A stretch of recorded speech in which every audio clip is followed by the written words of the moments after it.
What's up, YouTube? So today we had a 2021 Wrangler 3.6 in the shop, and I've seen this car roll in. I'm like, why is this car here already? And it could have been for anything, right? So it's either typically an oil change or some, custom work to do. And then I go up to see what it's here for, and it says smells exhaust in this car, and I was like, awfully odd.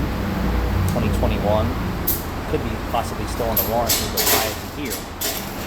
So I got out to the car, I started up, it's whisper quiet, no warning lights on, oil stickers from a local shop around here, and I'm like, I don't hear nothing, I don't smell nothing, right?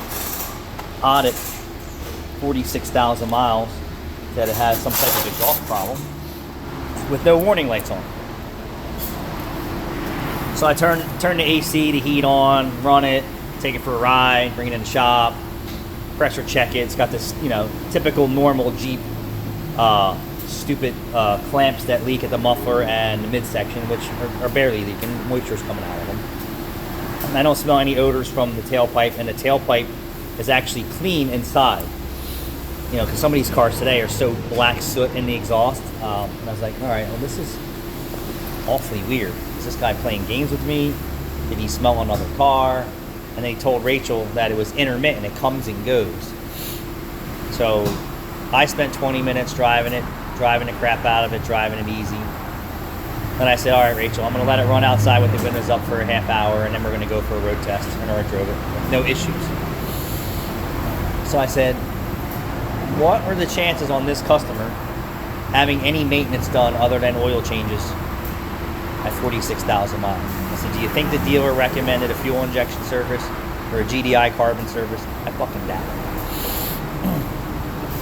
So after Rachel and I go for a road test, we both agree we don't smell nothing. I drove it, don't smell nothing. Rachel was with me, we don't smell nothing. You can't duplicate the customer's concerns. And I'm actually at the back of the car, and I'm smelling the tailpipe after I drove it. I don't even smell rotten egg odor like after you beat the crap out of a car. And I said to Rachel, I said, these vehicles are very finicky today. If there was an exhaust leak, it would pitch a code. If there was a misfire, it would pitch a code. Maybe it's just the early signs of he needs a carbon service before it's going to log a misfire on this engine. So I said, all right, let me dial into some TSBs here and see what's going on. So then I come down to here, and then I see this TSB upgraded spark plug internal crack. Is it possible already at 46,000 miles that this thing needs spark plugs? I will tell you, at 30,000 miles, it should have gotten spark plugs, and it should have had at least 2 GDIs and a fuel injection service done already. So what I told Rachel is, excuse me, is to advise the customer, like, hey, you got a GDI engine here, and it's definitely due for some carbon service and fuel injection services.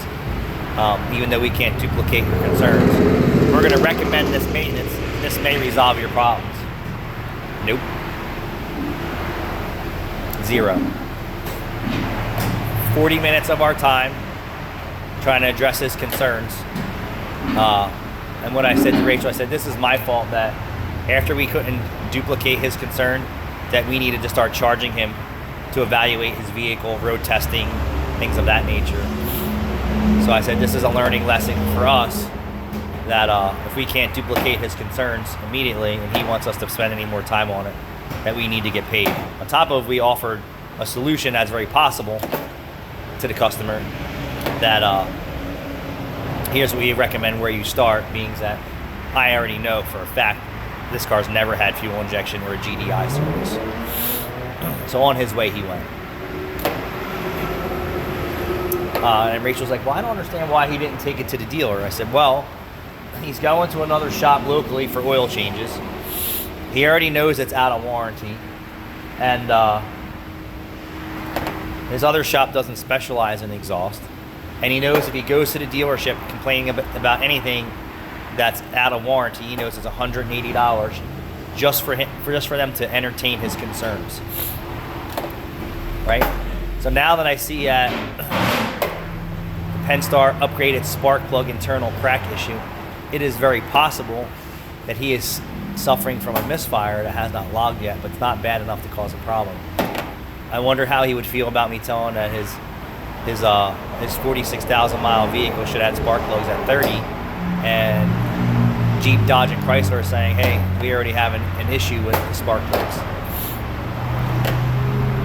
And I was just seeing if there's any TSBs about anything, but if he's smelling exhaust, something's going on in the exhaust system that's not visible. But typically visible leaks in a Chrysler, Dodge, and Jeep show up as post-catalyst 2 lean codes, and very audible sometimes sounds, which this has none.